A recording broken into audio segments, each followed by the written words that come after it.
क्या सिर्फ कुछ घंटों की बारिश हजारों गैस सिलेंडर को पानी में ऐसे बहा सकती है जैसा नजारा आप इस वीडियो में देख रहे हैं। आप देख सकते हैं कि हजारों सिलेंडर पानी में कैसे तैरते हुए नजर आ रहे हैं। ये कोई फिल्म का सीन नहीं है बल्कि भारत की एक असली घटना है। पहले आप ये थोड़ा सा वीडियो देखते हैं।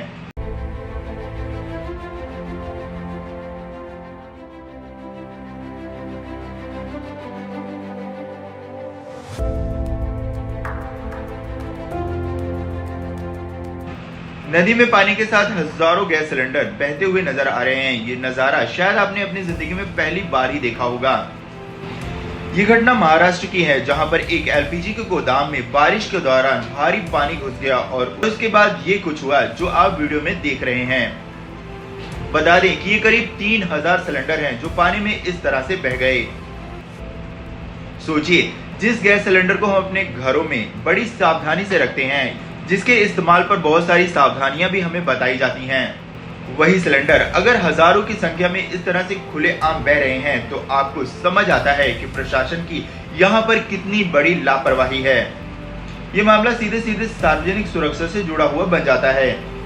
इस घटना के तुरंत बाद जिला प्रशासन और संबंधित अधिकारियों को जानकारी दी गई, जिसमें साफ कहा गया कि नदी के पानी के ऊपर हजारों सिलेंडर तैर रहे हैं। इस घटना को किसी तरह से छुपाया नहीं जा सकता था, इसीलिए जो था सबके सामने था।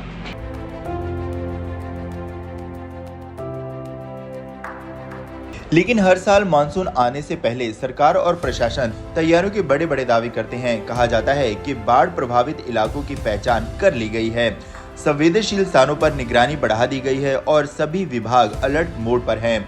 अगर वास्तव में ऐसा था तो फिर इतनी महत्वपूर्ण एलपीजी बॉटलिंग सुविधा बाढ़ से सुरक्षित क्यों नहीं रह सकी? क्या मौसम विभाग की चेतावनी के बावजूद भी अतिरिक्त सुरक्षा इंतजाम नहीं किए गए?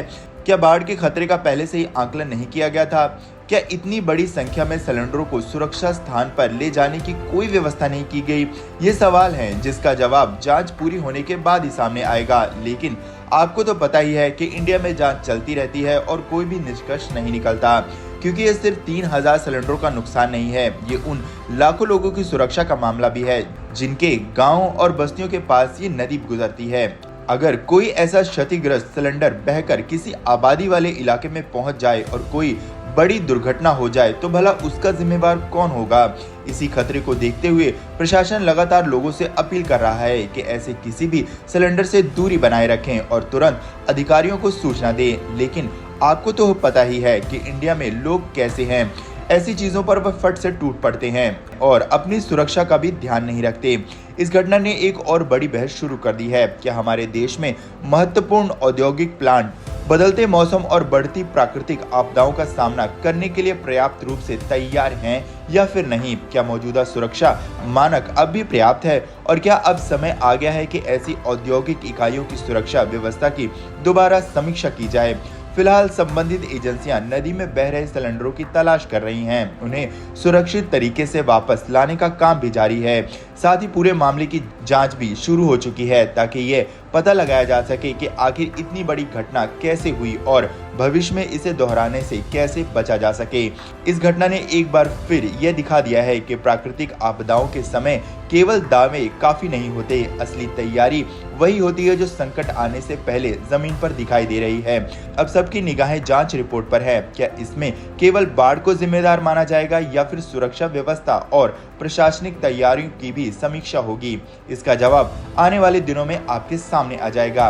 वैसे आप इस घटना को किस तरह से देखते हैं? क्या ये कोई प्राकृतिक आपदा थी या फिर प्रशासन की लापरवाही? आप इस पर क्या कहेंगे? आप अपनी राय कमेंट में लिखकर हमें जरूर बताएं और आगे भी ऐसी खबरों के लिए आप हमारे इस चैनल को सब्सक्राइब जरूर कर लें। धन्यवाद।